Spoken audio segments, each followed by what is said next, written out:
नमस्ते। अभी हम आ चुके हैं जंतर मंतर पे और आप हमारे पीछे भीड़ देख सकते हैं। युवाओं में जोश का माहौल है, युवा खुशी मना रहे हैं। शिक्षा मंत्री धर्मेंद्र प्रधान का इस्तीफा भी आ चुका है। यहाँ पे जो हमारे युवा साथी हैं उनसे बात करके हम जानना चाहेंगे कि धर्मेंद्र प्रधान के इस्तीफे पे इनका क्या कहना है और इनकी जो मांगे थी वो पूरी हो चुकी है। अब इसके बाद में आगे इनकी रणनीति क्या है। तो जैसा कि देख रहे हैं कि धर्मेंद्र प्रधान का भी इस्तीफा आ चुका है, इस पर आप क्या कहना चाहेंगे? सबसे पहले तो मैं उन स्टूडेंटों को धन्यवाद कहना चाहता हूँ जिन्होंने कदम से कदम मिलाकर रिजाइन लेने के पीछे खड़े रहे। हम तो उन तमाम पार्टियों को भी सब धन्यवाद कहना चाहता हूँ जो जिन्होंने सपोर्ट किया स्टूडेंटों को। और हमारी आगे की रणनीति यही है कि जो भी शिक्षा मंत्री बने वो अपना अकाउंटेबिलिटी ले और वो जवाबदेही करे। जैसे कि हम देख रहे हैं कि आपकी जो मांग थी वो थी शिक्षा मंत्री का इस्तीफा, तो शिक्षा मंत्री का इस्तीफा आ चुका है। अब आपकी जो मांग है वो, जैसे अभिजीत दीप के जो है वो इस प्रोटेस्ट को पूरी तरह से लीड कर रहे थे, उनके द्वारा क्या संदेश दिया गया है युवाओं को? उनके द्वारा तो यही संदेश दिया गया है कि जो भी हो, जो शिक्षा भी मंत्री बने वो अपना जब भी कोई ऐसी तरह की लीक होवे, चाहे कुछ भी शिक्षा व्यवस्था में गड़बड़िया हो, वो अपना जवाबदेही दे, अकाउंटेबिलिटी ले। आज के जैसे आपकी मांगे थी वो पूरी हो गई, इस्तीफा मिल गया, तो अब जो है इस प्रोटेस्ट का क्या होगा? प्रोटेस्ट खत्म हो जाएगी या इसको अभी आगे बढ़ाना है? नहीं, कुछ किसी और मांग के साथ आगे करते रहना है? ये प्रोटेस्ट तो शांतिपूर्ण प्रदर्शन था, जो कि शिक्षा मंत्री का रेजिग्नेशन लेना, जो पूरी हो गई। हमारी बस यही मांगे थी कि शिक्षा मंत्री का रेजिग्नेशन हो। आप कहाँ से आए हैं? मैं बिहार का रहने वाला हूँ। तो फिर बिहार कब लौटना है आपको? बिहार बस लौटूंगा आज या कल में लौट जाऊंगा। बहुत बहुत धन्यवाद आपको। इस प्रोटेस्ट का मांग था धर्मेंद्र प्रधान का इस्तीफा। छात्र का जो आंदोलन चल रहा था वो धर्मेंद्र प्रधान जी के इस्तीफे के कारण चल रही थी। अभी खबर आई है कि धर्मेंद्र प्रधान का इस्तीफा हो चुका है। इस चीज को आप कैसे देखते हैं? छात्रों में खुशी की लहर है। छात्रों में बहुत खुशी की लहर। मगर हम विश्वास नहीं करते बीजेपी सरकार पर वो कब पलट जाए।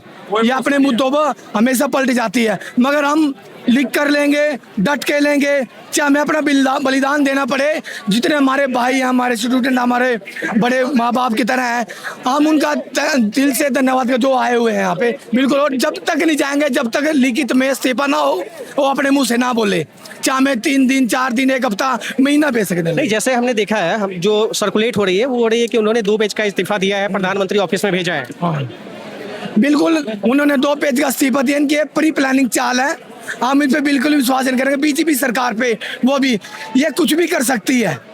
ये हमें एक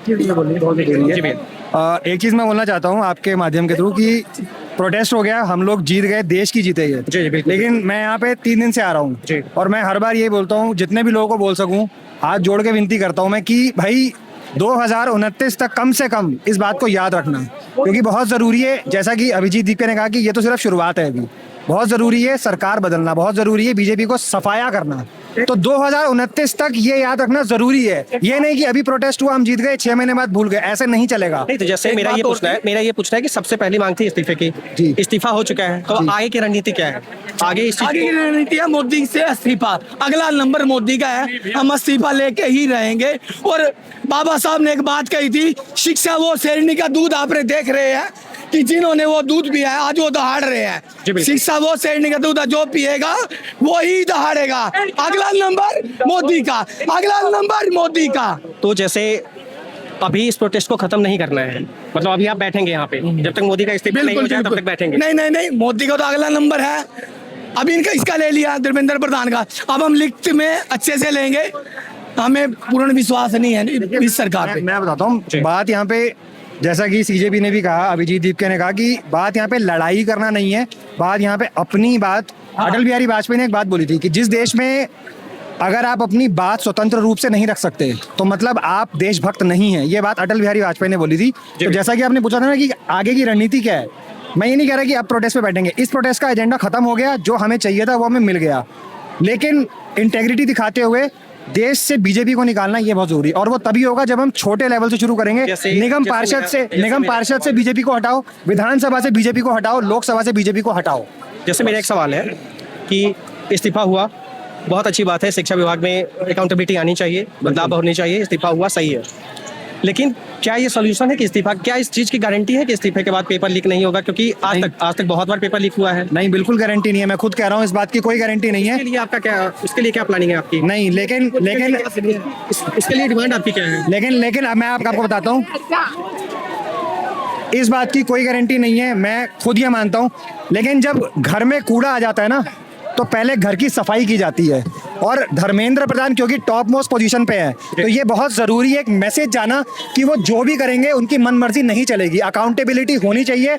इसलिए ये बात, इससे फ़र्क नहीं पड़ता कि आगे पेपर लीक होगा या नहीं होगा, उसके लिए तो वो कह रहे हैं कि हम ये करेंगे वो करेंगे, फास्ट ट्रैक करेंगे, लेकिन अभी मैसेज जाना बहुत ज़रूरी था। ये पूरा प्रोटेस्ट उस मैसेज के लिए हुआ है कि अब जो जनता है ना वो चुप नहीं बैठेगी कि आप कुछ भी करो हम देखते रहेंगे। तो जागरूक हो चुकी है। बिल्कुल, इस प्रोटेस्ट का जो पर्पस था जनता को जागरूक करना वो अचीव हो चुका है। और आगे जैसे मैंने बताया कि मैं बार बार ये बात बोलता हूँ कि 2029 तक कम से कम ये बात याद रहनी चाहिए दिलों में, उन 22 लोगों की जो डेथ हुई है उन वो याद रहना चाहिए, और बीजेपी को हटाना है, ये बहुत ज़रूरी है। थैंक यू, बहुत बहुत धन्यवाद आपका। ये धर्मेंद्र प्रधान जी का इस्तीफा आ चुका है, आप इस इस्तीफे को कैसे देखते हैं? कल धर्मेंद्र प्रधान ने कहा था कि जंतर मंतर पर जितने भी लोग घूम रहे हैं, जितने भी जेएनसी युवा घूम रहे हैं, छात्र घूम रहे हैं, ये सारे के सारे टुकड़े टुकड़े गैंग का हिस्सा है। तो टुकड़े टुकड़े गैंग ने धर्मेंद्र प्रधान का इस्तीफा ले लिया, ठीक है। और नरेंद्र मोदी जी ने भी कहा था कि इस सरकार में इस्तीफे नहीं होते, तो नरेंद्र मोदी जी की छाती पर चढ़कर धर्मेंद्र प्रधान की छाती पर सिंह जी ने कहा था, चलिए राजनाथ सिंह जी ने कहा था कि मोदी सरकार में इस्तीफे नहीं होते, तो राजनाथ सिंह की छाती पर चढ़कर धर्मेंद्र प्रधान की छाती पर चढ़कर छात्रों ने धर्मेंद्र प्रधान का इस्तीफा ले लिया। इस देश के युवाओं ने, छात्रों ने दिखा दिया कि जब वो अपनी जिद पर आते हैं तो सरकार को उसकी औकात याद दिलाते हैं, उसको घुटनों पर लाकर छोड़ते हैं। तो ये एक प्रकार से युवाओं की जीत है, छात्रों की जीत है, इस देश के समस्त लोगों की जीत है, और उन 22 लाख परिवारों की जीत है जिन बच्चों ने पेपर दिया था। और साथ ही मैं उन 20 छात्रों को भी नमन करता हूं जिन्होंने आत्महत्या की। हालांकि उनको आत्महत्या करनी नहीं चाहिए थी, लेकिन हताश परेशान होकर उन्होंने आत्महत्या की, और उसी आक्रोश में ये युवा, ये जेएनसी सड़कों पर उतरा, और आज धर्मेंद्र प्रधान को उसकी औकात याद दिलाई, और धर्मेंद्र प्रधान ने अंत में इस्तीफा स्वीकार किया। तो ये एक बहुत बड़ी जीत है। जैसा कि हम देख रहे हैं इस्तीफा हो चुका है, लेकिन इसकी क्या गारंटी है कि अब आगे पेपर लीक नहीं होगी? उसके लिए अकाउंटेबिलिटी भी तो होनी चाहिए। यही मैं कहता हूँ ना, ये शुरुआत हुई है। देखिए, आप इस देश में कुछ भी करें और इस देश की जनता आपको छोड़ दे, ये नहीं चलेगा। इससे आपको ये सबक मिला है कि इस देश में कोई भी नेता, कोई भी मंत्री कुछ भी करके बच नहीं सकता। इस देश के लोग उसको उसकी औकात याद दिलाएंगे और उसको सबक सिखाएंगे। आगे से मोदी सरकार के जितने भी नेता हैं, मंत्री हैं, कान खोलकर सुन लें कि आप हद में, कायदे में रहेंगे तो फायदे में रहेंगे, अन्यथा इस देश का युवा, यदि आप काम नहीं करेंगे तो हर एक व्यक्ति से इस्तीफा लेगा। और अगला इस्तीफे की बारी है गडकरी की, क्योंकि उन्होंने भी इथेनॉल के मामले से इस देश की जनता के साथ धोखा किया है। तो जैसे मैं एक बात कहना चाहूंगा, गया धर्मेंद्र अब नरेंद्र। तो इसके बाद इस प्रोटेस्ट का अगला कदम क्या होगा? ये प्रोटेस्ट कंटिन्यू होगा या यहीं पे खत्म हो जाएगी? देखिए, ये जो प्रोटेस्ट है ये कंटिन्यू इसलिए होना चाहिए क्योंकि हम चाहते हैं कि जो देश की शिक्षा व्यवस्था है वो पूरी तरीके से दुरुस्त हो, उसका रिफॉर्मेशन हो, और उसमें जितनी भी त्रुटियां हैं, केवल एक पेपर लीक की बात नहीं है, 150 से अधिक पेपर लीक हुए हैं जिससे करोड़ों छात्र प्रभावित हैं, और आज देश की जो शिक्षा व्यवस्था है वो पूरी तरीके से जर्जर हो चुकी है। और मैं तो ये आपके माध्यम से डिमांड करना चाहता हूँ कि देश के जितने भी नेता हैं, जितने भी एमएलए एमपी हैं, जितने भी मंत्री हैं, ये कानून बनना चाहिए कि उनके बच्चे सरकारी स्कूलों में पढ़े। उनके बच्चे सरकारी स्कूल में पढ़ेंगे, इस देश के सरकारी स्कूल अपने आप दुरुस्त हो जाएंगे, आपको कोई आंदोलन करने की आवश्यकता नहीं पड़ेगी। यहाँ पे प्रॉब्लम तो ये भी आती है, जैसे जो भी सरकारी शिक्षक है वो स्कूल में सही से नहीं पढ़ाते हैं, इसी का यह खामियाजा है कि वो अपने बच्चे को वहाँ नहीं पढ़ा रहे हैं। देखिए, मैं वही कह रहा हूँ। देखिए, वहाँ पे जनता, जो आम जनता है, वो भी जाकर के शिक्षक से सवाल नहीं खड़ा कर रहे हैं। मैं वही कह रहा हूँ। देखिए, एक जनता एक व्यक्ति को चुनती है, वो व्यक्ति जनता के टैक्स के पैसे से अपने बच्चे को विदेश पढ़ाता है और यहाँ के स्कूल कॉलेजों को यूं ही जर्जर हालत में छोड़ देता है। इसीलिए इस देश की जो शिक्षा व्यवस्था है वो बिल्कुल पूरी तरीके से ध्वस्त हो चुकी है, बर्बाद हो चुकी है। आप किसी भी सरकारी स्कूल में चले जाइए, प्राइवेट संस्थानों में लूटा जाता है, खून चूसा जाता है। इसीलिए जो गरीब तबका है वो आज उभर नहीं पा रहा है, बढ़ नहीं पा रहा है, क्योंकि उसको शिक्षा मिलती नहीं है।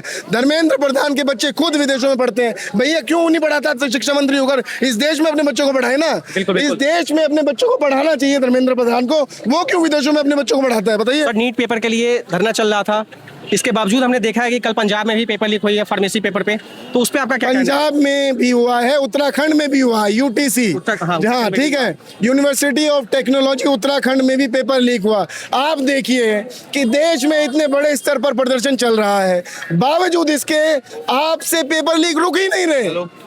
तो इसी दबाव में आकर आज जो है धर्मेंद्र प्रधान को इस्तीफा देना पड़ा है। तो कुल मिलाकर बात इतनी है कि देश का कोई भी नेता मंत्री यदि कार्य नहीं करेगा सुचारू रूप से, तो इस देश का युवा उससे इस्तीफा लेना जैसे मेरा सवाल है कि देश का ये मुद्दा था, नीट का पेपर देश स्तरीय पे कंडक्ट होता है, तो इसके लिए इस्तीफा हो गया।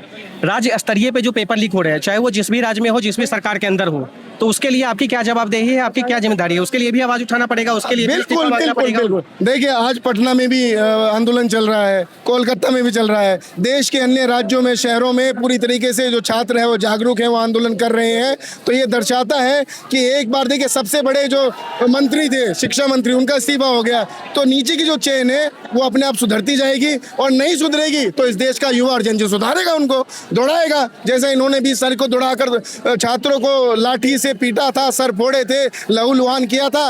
यदि इस देश के जो शिक्षा मंत्री या अन्य मंत्री या अन्य विभाग हैं वो नहीं सुधरते हैं, तो इस देश का जनजी एक बार फिर से उनको सबक सिखाएगा। अगला कदम आपका क्या है? अगला कदम हमारा ये है कि फिलहाल आप भी जश्न मनाइए, हम भी जश्न मनाए, ये जश्न का माहौल है, और बहुत बहुत मुबारक हो आपको भी, क्योंकि आप भी तो चाहते थे ना, आप भी तो चाहते थे इस देश की, क्योंकि आप भी देखिए युवा है। शिक्षा विभाग में अकाउंटेबिलिटी हम भी चाहते थे, बिल्कुल, जो हुई है। तो फिर आज का जो दिन है, लेकिन हम ये भी चाहते हैं कि जो भी राज्य स्तरीय पे पेपर लीक हो रहा है उसके लिए भी जवाबदेही के साथ इस्तीफा हो, आज के लिए, चाहे वो किसी का भी पार्टी हो, किसी का भी मुख्यमंत्री हो, किसी का भी। देखिए यहाँ मैं किसी पार्टी का सपोर्ट नहीं करता हूँ, मैं खुद कांग्रेस पार्टी का युवा नेता हूँ, ठीक है, मैं ब्लॉक अध्यक्ष हूँ, लेकिन मैं आपको ये कहना चाहता हूँ कि हम किसी पार्टी विशेष का समर्थन नहीं करते। कोई भी पार्टी में पेपर लीक हुआ है, कहाँ? केरल में ही पेपर लीक हुआ है। तो हम केरल की सरकार से दरख्वास्त करेंगे कि जल्द से जल्द कार्रवाई हो, जो भी दोषी है उनको सजा मिले, यदि किसी भी प्रकार से मंत्री को इन्वॉल्व है तो उसको बर्खास्त किया जाए। ये मेरी केरल की सरकार से मांग है, ये मेरी राहुल गांधी जी से मांग है। और बताइए, जैसा कि हम देख रहे हैं कि छात्र भी बहुत खुश है, लोग जो यहाँ पे प्रोटेस्ट कर रहे थे वो भी धर्मेंद्र प्रधान के इस्तीफे से बहुत खुश है। भैया क्या लगता है आपको? अभी मैं आपको देखो, अभी मैं एक चीज दिखाता हूँ। ये बोतल है, इसके अंदर क्या है? कोल्ड ड्रिंक है। इसको पीने के लिए ढक्कन खोलना पड़ता है। अभी सरकार का ढक्कन हमने खोल दिया है आज से, ठीक है। अब पूरी की पूरी सरकार पी जाएंगे इधर के जो है। जैसा कि इस्तीफा तो हो चुका है, लेकिन इस बात की क्या करें? ये एक इस्तीफे से कुछ नहीं होता, अभी तो इस्तीफे की लाइन लगेगी। अभी तो पुलिस वाले भी हैं जिन्होंने छात्रों को मारा है, अभी तो वो अंध भगत भी थे जो पुलिस के साथ थे, अभी तो उनका भी नंबर है। उन सालों को उनके घर में घुस के मारेंगे हम। जैसा कि हम देख रहे हैं कि हमारे पीछे छात्र खुशी मना रहे हैं। अभी हम यहाँ पे और लोगों से बात करना चाहेंगे और जानना चाहेंगे। जैसे आपकी मांग थी धर्मेंद्र प्रधान इस्तीफा दो, धर्मेंद्र प्रधान जी का इस्तीफा आ चुका है, शिक्षा मंत्री का इस्तीफा आ चुका है, इसके बारे में आपका क्या कहना है? आप कैसे देख रहे हैं? मेरा ये कहना है कि जो अभी इस्तीफा मिले, अगर जो कॉकरोच पार्टी बनाई थी वो मतलब युवा लोगों के लिए जो एग्जाम लगे थे उसमें पेपर लीक के लिए जो शिक्षा मंत्री का इस्तीफा होना था वो हो गया। बस सबसे बड़ी ये चीज है मोदी की, तो उनको इस्तीफा मिल गया, अपनी खुशी की बात ही है। जैसा सीजेपी प्रोटेस्ट का मांग था कि इस्तीफा होना चाहिए, शिक्षा मंत्री का इस्तीफा होना चाहिए, इस्तीफा हो चुका है। जी इस पर आपका क्या कहना है, कैसे देख रहे हैं? नहीं, इस्तीफा होना भी चाहिए था, इस्तीफा बहुत पहले हो जाना चाहिए था। क्योंकि ना इतना हंगामा हुआ, छात्रों को पीटा गया, बच्चियों के ऊपर लाठी चार्ज हुई, वो सारी चीजें होने के बाद इस्तीफा हुआ, तो गलत है। ये चीजें बहुत पहले हो जानी चाहिए थी, ये बाद में हुई है। लेकिन अब जैसे इस्तीफा की मांग थी, इस्तीफा हो चुका है, तो आगे की आपकी रणनीति क्या होगी? नहीं, इस्तीफा हो चुका, अच्छी बात है। कोई अच्छा एजुकेटेड बंदा आए तो आगे इन फ्यूचर कभी भी ऐसा ना हो, पेपर लीक ना हो, छात्रों के भविष्य से ना खेला जाए।